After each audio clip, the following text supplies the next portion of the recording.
stories. Everybody wants a Sasquatch story. I haven't had a time, in a very poor connection out here to dig up some of the emails from people that have sent me their experiences with these damn beings out in the middle of nowhere. And I just couldn't pull any up while I'm out here, because I wanted to tell some from the boat, because I'm basically right in the setting. You can take a look at these mountains just in the view of me right here. If you're familiar with Tofino, Ucluelet, Portobello, Bamfield, Barkley Sound, these are the remote mountains that surround this area, and you can see they're untouched, unexplored, and if there's any keyboard warrior on the planet who actually thinks they can tell us and dictate to us what lives in these mountains just right here, you're a little challenged.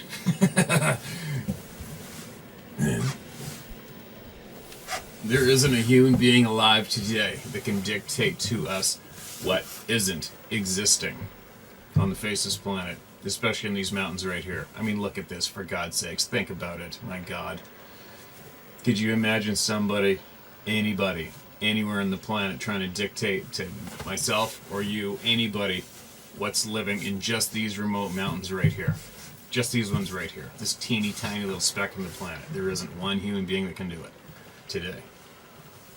But there is a lot of human beings that can tell you what does exist, because they've seen things that exist in these mountains and other mountains, and you can't take that away from them. You just can't. They're good, hard-working, honest people, and tens of thousands have seen these damn things.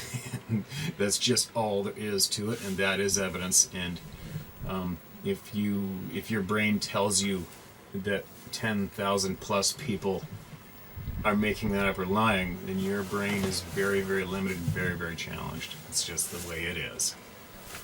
So a lot of people, I know I've got a handful of stories left that I haven't shared yet. And a handful of people keep asking me about the experience I had when I decided I wasn't going to look for these things intentionally anymore, and I was done. And I just haven't got around to it. But I'll tell you that this one now. I have to move the boat because the wind's blowing me here. Hold on a sec. So I had quit guiding for big game up north for a season or two, and decided to have a normal job like everybody else. Sort of. I was contracting actually in Whistler, British Columbia, and living in Pemberton, British Columbia. I decided that now that I had the time, that I was going to go out and see if I could actually find these things intentionally and get them on video or whatever. And because when you're a professional hunting guide, there's hundreds of us, there's thousands of us on the planet, and there's some very skilled people out there that can find things in remote places. You know what to look for: the wind, the terrain, the food, the feed, the layout, when to go somewhere, when not to go with somewhere. It all adds up, and you create good skills for finding things. I thought, okay, I'm going to take my skills and focus them 100% on finding these beings. And off I went. And that's when I started asking around the community where I was, and digging up all these dozens and dozens of people who had seen these damn things, just in my community alone, and started mapping out the most popular places, the time of year where I figured they might be traveling through, or feeding, or eating, or whatever you want to call it. And then I started laying out the most likely place I may have an encounter one of these things or find one. And I basically bullseyed it in one certain area. And what I was trying to do is I was trying to wait until early spring, which in springtime, if you look at something as though it's like a wild animal or something, it needs to sustain itself off the wildlife, which I'm 100% convinced these things aren't wild animals. They're not wild animals. Sorry, they got speech. They think. These are beings. That's all I can say about them at this time. But anyway, there was a crossing. There's two valleys that intersected way up the head of the valley that I live in, and they're timbered. There was one of the only places where the valleys came up and cut through mountain passes, but it stayed timbered the whole way through these two little tiny corridors. And why I was looking for that is because during the wintertime where I live, recreation snowmobilers come from all over the planet to snowmobile up in these mountaintops. where I live. And if you can think and you leave footprints, you are not going to go running over top of those ice caps. You're just not going to do it. You're going to stick to where the cover is. And that's why I wanted to try to figure out where the most likely place was these beings may travel through to get over top of a mountain pass and into the next valley.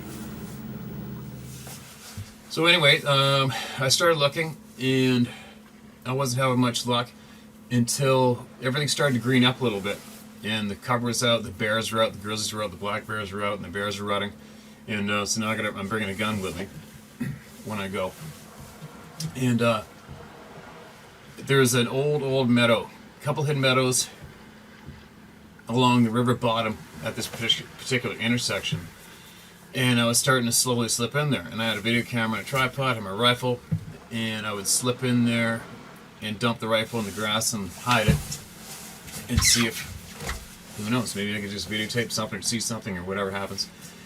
And I had a kid that works for me with me this one particular time, and we kind of quietly, I started leaving my vehicle like a couple miles back down the road, and I wouldn't even walk up the road. I'd bail off and I'd walk along the riverbank and stay in cover to approach this big intersection where these big meadows were. This one particular time, we're sneaking in, we just got on the edge of the meadow, and it sounded like it was only like, maybe 100 yards away. This 3-toned call came out in the thick timber, like right there. There's no wind, and there's absolutely no way. As a wolf, believe me, I have a lot of experience with wolves. And another thing about wolves is they always have a 2-tone call and nothing more. And 2-tone call meaning, a wolf will go. That's a 2-tone call, and that's typical wolf call. And this thing made a higher pitched, long drawn out 3-toned call on the higher side of the pitch. And I can mimic any game animal you come up with. I can mimic it, but I can't mimic this damn call. First off, I don't have the lung capacity. I could never ever be able to belt out and mimic the duration of the call with the 3 tones and link them together in one breath. It's just not even frickin' possible. And the kid who was working for me at the time, he also was wrangling with us up north in our guide camp. And he right away looked at him and says, "Did you hear that?" I'm like, "Yeah." And I'm like, "I think that's you're busted." I thought of it. Yeah, who knows? Who knows if they're yelling at you busted? Who knows if they're saying, "Yeah, we're here"? Who knows? I don't know. But all I know is we heard this damn 3-tone, long, drawn-out call that I've never heard ever before and ever since, actually. And I wasn't scared. I didn't feel scared. I didn't feel uneasy. Well, yeah, I've definitely felt a little uneasy. But doing what I typically do when I'm hunting, if I'm after a particular animal, especially black-tailed deer, I like to hunt those in a thick bush. If I'm after a particular huge old monster, wary buck, and I get busted by him, I'll leave. And then I'll come back in another day or a couple days later. But that's what I do when I'm busted by the game animals that I'm after. I just leave. Because I don't want them to think that I'm coming after them and I want to blow them out of the area. So, I'm thinking, alright, I just got busted. Obviously, whatever that is knows we're here. Let's leave. And we'll sneak in here from a different direction a few days later. So that's what we did. And then I snuck in by myself. I think a few days later when I had time, I parked my truck way back and started my hike in there. And I got a rifle with me. I got a 300 Magnum with me.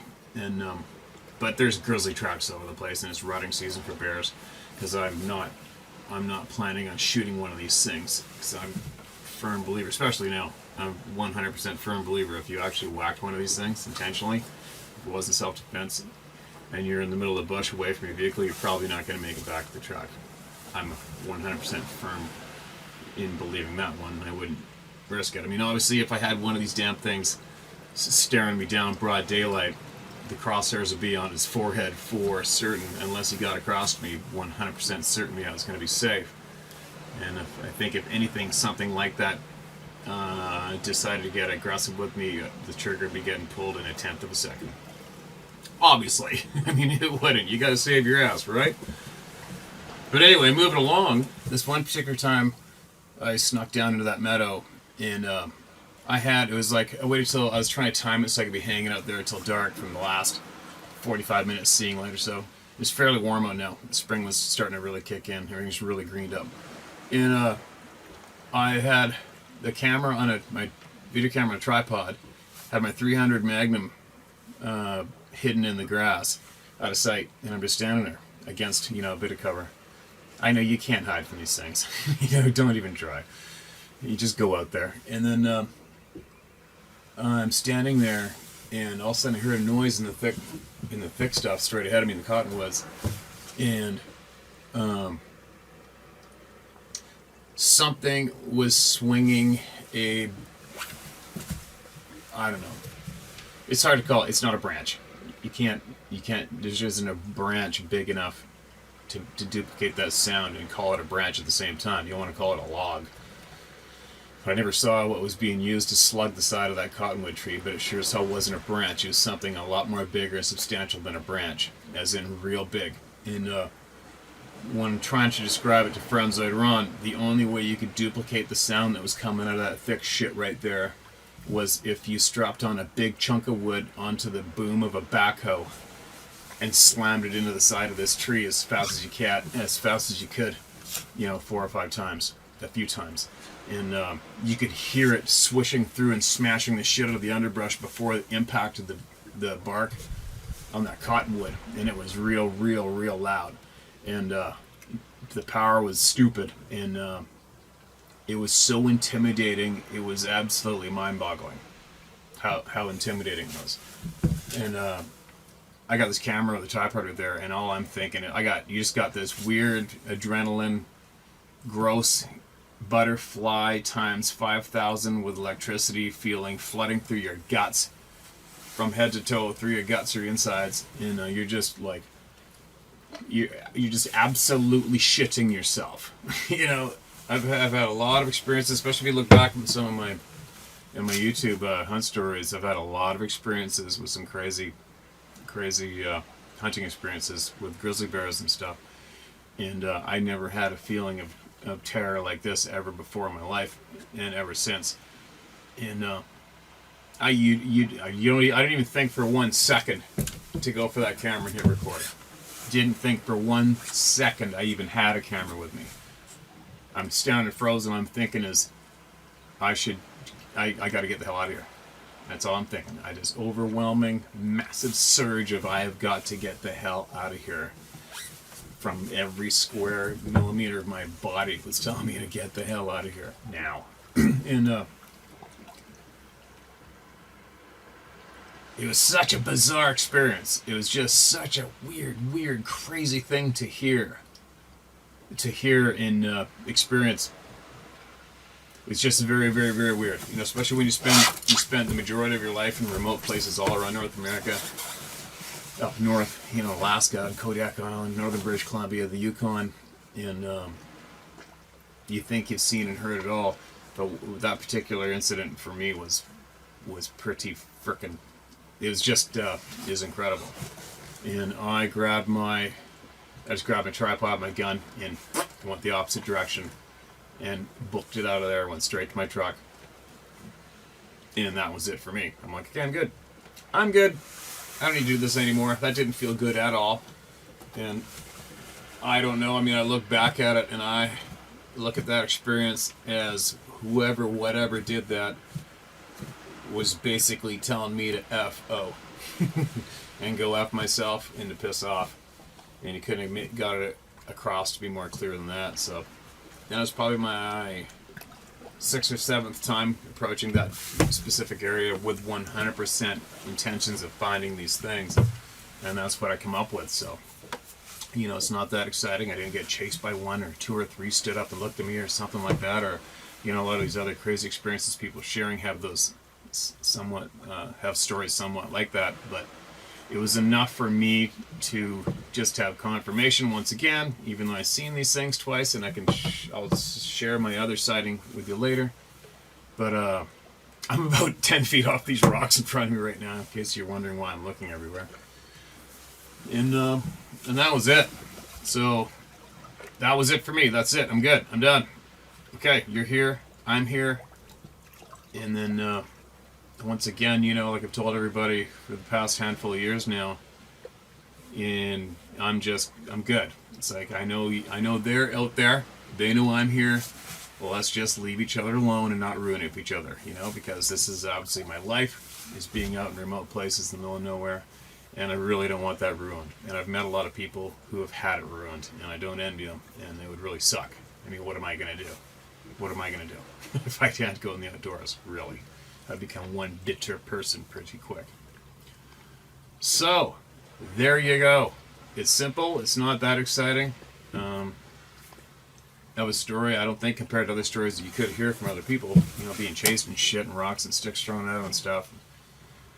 But I wonder if possibly the fact that I had that 300 Magnum with me, maybe that made my encounter with these things a little more mild that particular evening, possibly. Would it have been a little more intense if I hadn't had a weapon? Who knows? Or would they even have done that if I came without a weapon? Who knows? Maybe they're saying, yeah, take that rifle and ram it up your ass. Listen to this power. I don't know. Who knows? You know, the possibilities are endless. I don't have a clue. So that is why. That is when I stopped pursuing these things, like physically pursuing them intentionally. You know, I mean, it's always, you know, I'll always talk to somebody about these things, or if I hear somebody saw one, I'll talk to them about, that's about as far as it goes with me. You know, just last fall, along the Peace River, I found some sign, and I got the pictures here, I'll show them to you here, and, you know, like I said earlier, footprints, tree structures, tree breaks, I don't care. I haven't, who cares? Like, seriously, who cares? I don't care about the tree breaks. I don't care about the tree structures. I don't care about footprints. I don't care. It's just like if somebody tells me they saw a massive grizzly footprint now. Yeah, well, they leave footprints. It's a proven fact. No, I'm way beyond that now in my curiosity about these things, and slipping into the forest to intentionally get your eyes on one of these things isn't going to bring the answers. You know, they're just not. I haven't a freaking clue what the hell's going on. I don't know what these things are. I haven't a clue. But, yeah. But do seeing them. I found prints. I found a pretty good footprint 2 years ago where I'm currently hunting deer, which kind of bugs me because I got to hike in there in the dark and shit, and I just don't need that crap. But I found a print there. Yeah, a year ago in July, I found a print in there, and I found prints 3 times now. I guess 3 different times I found prints. I found, you know, the different signs of these things in the forest numerous times, and it doesn't really interest me. It's like, it is what it is. When you know they're there, you expect to see that shit, just like you do a moose rub or a grizzly print in the sand. It's just what it is. But coming up with the answers is a lot. It's very time consuming to come up with the answers. You have to have a lot of self-motivation to dig and speak with very intelligent people and come up with these answers. It's not an easy thing to do. And, I don't really have the time and energy to do it. You know, when I do have spare time, I look into this topic and I start digging, and I look into very intelligent people and what they've come up with, other people who do have the time and they're making their time to investigate this topic and see what's up. But anyway, so there you go. That was the pivotal moment for me. I don't know, 6 years ago maybe, 5. But that was the pivotal moment. But that was the pivotal moment for me, where I mean, just the intimidation that came across that evening was stupid. It was ridiculous. That's not easy to I'm not easily intimidated out in nature, and it was really overwhelming to feel the terror and the power of that message, and it's just kind of creepy. It is what it is. There's nothing I can do about it, you know. There's going to be a lot of morons out there who are probably going, yeah, you were on drugs, man. You're an idiot. You're a bullshitter. You're a liar. And really, why? Because I had an experience and I'm sharing it with the planet. I'm not ashamed to. Really? Here's what it is, man. If I seen something or heard something, I'm not going to keep my mouth shut about it. Why? Because I'm scared of idiots. I'm going to share that shit. It's just, and that's what everybody else should do, and that is what thousands of other people are doing. But it's quite the topic, really. It's just quite the topic. It's these beings aren't, it's the being, I don't find the beings a mystery. The footprints aren't a mystery, the videotapes of them. The mystery is why we aren't informed about these things. That is the mystery. That's my number one mystery. Why are we not fully informed of these beings, the story behind them? I haven't a clue. That's a major mystery. I gotta get away from this. Well, it snowed a bit. It's actually melted quite a bit since when I first got back. That looks, it was actually looking quite more impressive than that when I first got back. Anyway, let's get set up here to share some more important info with everybody. Horse day today. Bit of snow, huh? A little different than hanging out on a beach on the other side of the planet. Looks like I'm pumping out a lot of these videos rapid fire since I've been back. But there's a goal, definitely working towards a goal, and it's going to take a few of these steps and procedures to reach it, but it's coming. But more importantly, right now, I received an email from a game warden, and I'm absolutely freaking excited to share this. I was actually very excited to read it. He also added in a Sasquatch experience in the email, but it's the first part of the email that basically almost made me jump up and down. Now, some of you might not find this exciting or interesting, but I know many of you will. And the reason why I'm absolutely stoked to read this is because over the years, I'm trying to figure out shit on my own. Like back when I was actually interested in seeking these things out intentionally after I'd seen them a couple times.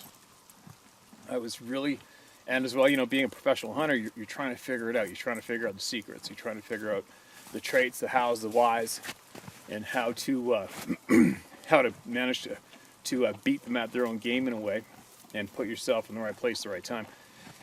And while I was, not anymore, but while I was trying to figure that out, I was really looking at my grandfather's encounter story and a few other ones, and the facts. The points I was really focusing on is I was trying to figure out how these things knew we were coming. How do these things know we're there? And it was very, very obvious to me right off the bat years ago that these things know we're coming. They either know we're coming or they know we're there, but they know, and they know well ahead of time. And I had that firm thought in my head on my own a long time ago. And when my grandfather told me about his story, I was starting to wonder if it was due to having, actual earth in between you and one of these things, or the moving creek, because he ran into beside a moving loud creek, and numerous other stories, encounters I read of and heard of firsthand, where people bumped into these things on creeks or riverbeds. And I was just trying to figure it out, and then later on, after I actually just dropped looking for these things intentionally altogether, and I started focusing on other people's encounters. And then, if you guys recall, I shared a story not too long ago from a pastor in the eastern U.S. who was walking that park, remember? And he saw one of these things, heard it in the bush. No, first he heard something taken off of the grass, couldn't see it, looked to the right, and there was this upright, hairy being walking directly away from him, and as soon as he saw it and focused on his eyes, the thing stopped dead. Right? Now, I also made that video about our sixth sense. You remember that? Now, as I've been taking in knowledge from as many very intelligent people as I can over the past handful of years, it's been very, very apparent, very obvious that whoever it is who is in control of the main narrative in our existence, whoever is in control of the recipe, the limited recipe of knowledge that we are taught from a young age, it all has added up to us losing our original skills. I've always felt, I just had this weird gut feeling that we originally possessed a lot more skills, natural skills, than we are taught to utilize or actually be aware of. And you know, there's a lot of people out there who have various skills that we don't naturally, and it's something else to watch, something else to see. You can Google up, you know, dig it yourself. I don't have time to get into each one right now, but what I'm getting at is, listen to this story, okay? Listen to this. This is amazing, and it almost, in a way, makes me go, I knew it. I knew it. You know, so, and again, thankfully, and again, thankfully, and more commonly now, this gentleman left his name to share, okay? Now listen to this. This is awesome, and this will help a lot of you people who are in the know, a lot of you people who are curious. This is going to answer a few questions for you when it comes to these beings, and obviously ourselves too, right? Listen to this. My name is Doug Erickson. I'm a retired Minnesota game warden / pilot. My patrol area was in the northeastern part of the state, which is mostly wilderness. Feel free to use my name, because like you, I don't take crap from people either. Beautiful. And I hope that keeps spilling over to everybody. Everybody shouldn't take crap from anybody. Okay? Okay. In the 1980s, I was patrolling a very large lake in my patrol area on a very nice day. I decided to tie up the boat on the shore and walk across a peninsula to observe any fishing activity in the next bay. I spotted a man still fishing in a boat about 100 yards out from me. I concealed myself and sat down. He did not move once. I put my binoculars on him to see what he was up to. Within a moment, he started fidgeting. Within a moment, he started fidgeting and looking all around. He had his back to me and turned and looked directly at me. I was completely hidden, so he did not hear or see me. He started his boat and came to shore about 30 yards down the hill from me and started looking around, under brush and behind trees. I thought that he must have hidden a pile of fish somewhere and decided to let him pick it up before I picked him up. He looked from side to side, back to where I was, and all around. After a few moments of this, I realized he was looking for me. I was startled by this, but also very curious. As he walked around and started to get further away, I mentally told him to come back, and he did so each time until he walked to the bush in front of me, spread it apart, and looked right at me in the eye. I said, "How you doing?" And he said, "I knew someone was watching me." I said, "Let's have a seat." I said, "Have a seat and let's talk." We soon discovered that we were both Army vets, and he said that he had the skill while in Vietnam, and it saved his ass many times. I have felt this sixth sense many times when working, and always took it as a warning. Get the hell away and find another route. What this guy did was amazing. He knew I was not dangerous. I forgot to check his fishing license. After a feat like that, a handshake is more in order. How freaking crazy is that? How awesome is that? That is pretty incredible. And what a fortunate skill to have. What a fortunate place to be that well in tune with your true natural skills. Wouldn't that be freaking awesome to have that skill? Well, I'm pretty sure we all do. We're just out of touch with it. We've been, I'm firmly convinced personally that we've been conditioned to be out of touch with many skills that we were originally created with. But it just goes to show you, though, if these beings, these numerous beings that are out running around out here, obviously they are absolutely in tune with that sixth sense, whatever number it is. Could be their 10th sense for all we know, whatever. But obviously they are in tune. They know when we're coming. They know when we're there, and I have a feeling they know exactly what our motives are. Okay, actually there's a lot of people out there, very intelligent, very versed in these things, and they actually know this. But anyway, I'll tell his next part of the story. Jumping ahead 30 years or so, a group of us outdoor types shoot sporting clays, and we're sitting on the deck of the clubhouse, and the subject of Bigfoot came up. I mentioned that I had doubts about any primate living in the wild in Minnesota in the winter because they lose body heat too fast and the calories needed would not be obtainable. We do get to minus 60 Fahrenheit and colder here. My teammate spoke up and said that he had seen one. He managed a mining supply company and was traveling between towns and had to take a leak. He pulled off the side of the road close to where his hunting shack is and stopped by a power line. As he was doing his thing, he looked down the hill to a small swamp and saw a huge figure pulling cattails out.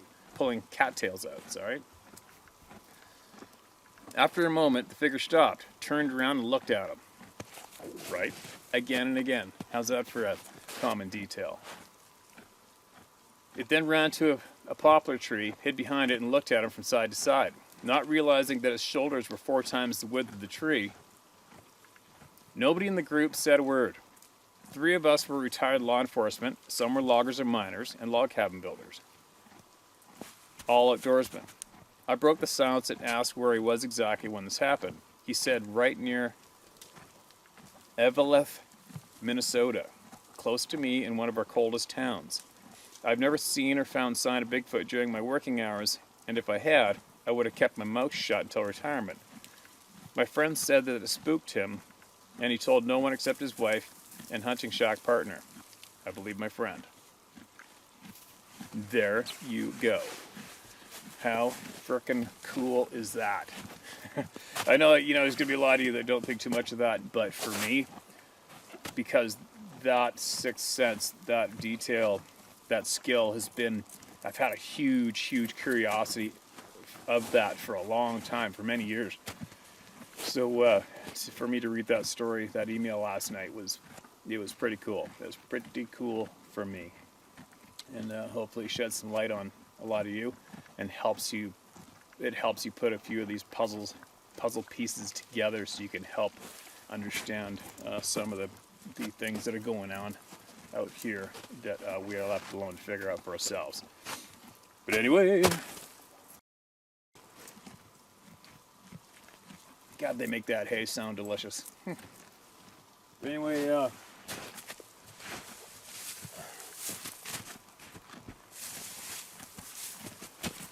I think the last time I spoke, I promised everybody I would deliver a handful of names that I strongly, and there's a handful of other people that I'm familiar with, who as well strongly, firmly believe that this group of people I'm going to share with you right now are very solid characters when it comes to looking for shared knowledge. Nobody thinks they are an expert on this topic. Every single one of them says there are no experts. But if I had to label 2 or 3 people as experts, they're in this list right here. And let me dig it up on the old iPhone. Okay, so to give you a heads up, I mean, instead of you just relying on hitting the play button on any video from any group or individual, it's in trying to figure out where to find your knowledge from or who to listen to, who to trust, because you know what, let's face it, there is a bunch of people out there, the old school people, the crowd who have held this narrative for a long time, and they have been absolutely proven without a doubt to manipulate information being shared. They have manipulated good, honest, hardworking people's stories before they deliver them to the public. They have used people, attacked people, discredited people, and annihilated people's careers, okay? And there's a lot of names out there, big, so-called big names in the Sasquatch Bigfoot community that are 100% guilty of these crimes, right? And their names will never be mentioned when it comes to sharing good, solid, honest knowledge. And I'm certain there's a lot of people out there missed in this list who are very credible and have a lot of good information to share. I might not be familiar with them and don't have their name right now. And but anyway, listen to this. Here's the list of names that I would absolutely encourage anybody and anyone to look into these people and look into what they have to share publicly. Okay. All right. My list is in no certain order.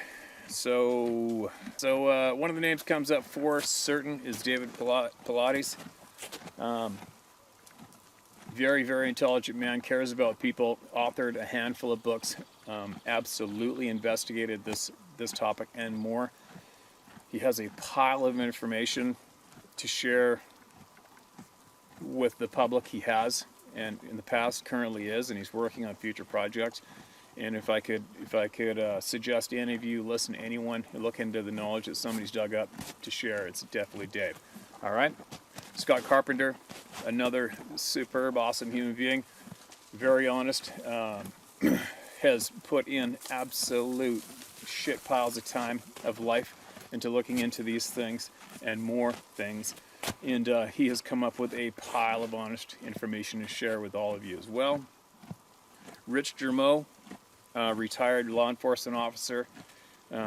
There's numerous interviews you can find of him on YouTube. I would strongly suggest you listen to him. Obviously, he's a solid man, good human being, cares about people, very knowledgeable, and a no bullshit guy. And he has a pile of information that he obtained himself, and he's shared it with all the planet.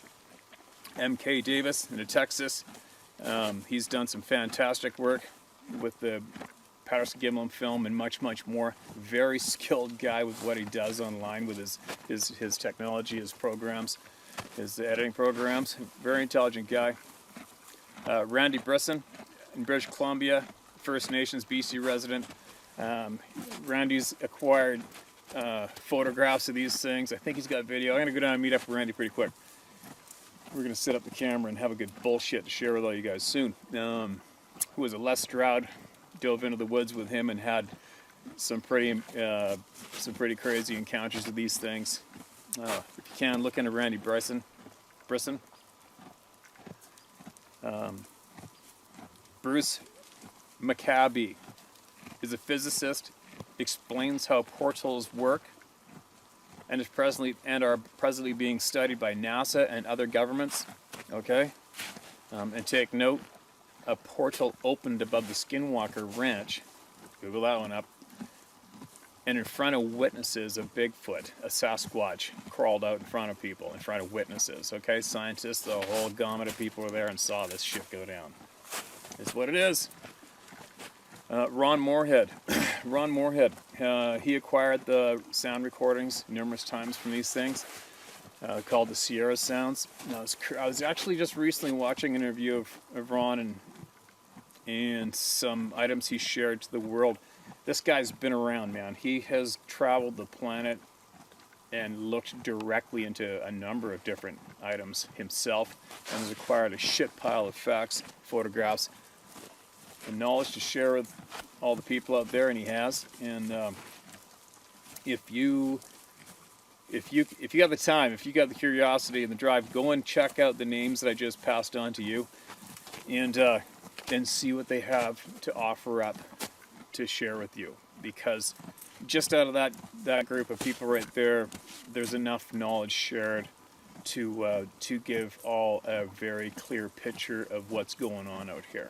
Okay, strongly suggest it. Another thing too, I know I have dropped a couple of plugs for my friends and their books they mailed me. Scott Carpenter has wrote this book. It's full of facts. All right, it's full of facts of what happened with the DNA studies when it comes to these things. Over 100 DNA samples are obtained. Scott was directly responsible for a handful of those. But this book is very, very important for all of you to read. Okay, this exposes a lot of truths. It exposes the shit show that's been going on within the Bigfoot research community for years, and it exposes who the guilty are when it comes to attacking and destroying good, honest people. Okay? Read this book. Dave Pilates, Canada 411, one of his latest books. He's authored a handful of books. A lot of you people wonder why I carry a firearm with me more times than I don't when I'm not hunting now. And I've been in contact with Dave numerous times, and one of the facts that are going on in North America and other places of the world right now is people are being taken. That's a fact. You know, unfortunately, one of the sad facts that go along with these facts here is you can deliver to the public the literally hundreds of missing persons cases that have gone on and are going on today, and the majority of you basically just give off the sound of crickets. Stand staring at the screen, goes in one ear, out the other. And there's been numerous very experienced outdoors people have gone missing, hunting guides have gone missing. I have a feeling that a couple of people that I know probably know a little more than they have shared yet. Do I know directly what's taking these people? Nope. Do I have an idea? There's definitely a few guesses, and one of them's probably right. But either way, I live very, very close to one of the most extreme examples of missing people, which is, you know, the Upper Pitt River area in British Columbia. You know, there's a pile of people missing in Vancouver Island. No explained, it's just unexplainable. There's a pile of people missing not far from where I live, and well, I'm not that stupid. I mean, I've done some stupid shit, but I'll tell you what, when the fact is there are numerous hundreds of people going missing in North America today, especially right near where you live. Why would you not bring protection with you? Right? So, but anyway, that's a whole nother topic, but I would strongly suggest if you have a curiosity for the truth, for facts, read this book.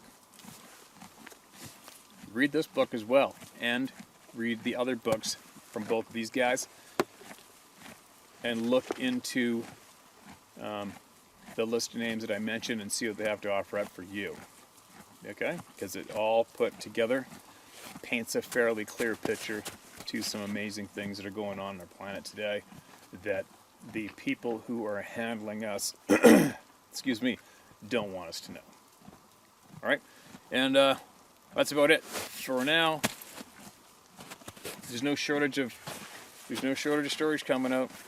No shortage. And if I could pass on a message, you know, over, I don't know, probably this past 6 months through emails, I started up conversations with various individuals, and then, you know, I had to get, you know, you move on, you're cracking open literally thousands of frickin' emails, and I lose touch with these people. And you know, I know you know who you are. Hopefully you're still listening. If you are, I haven't stopped contacting you on purpose. It's just time.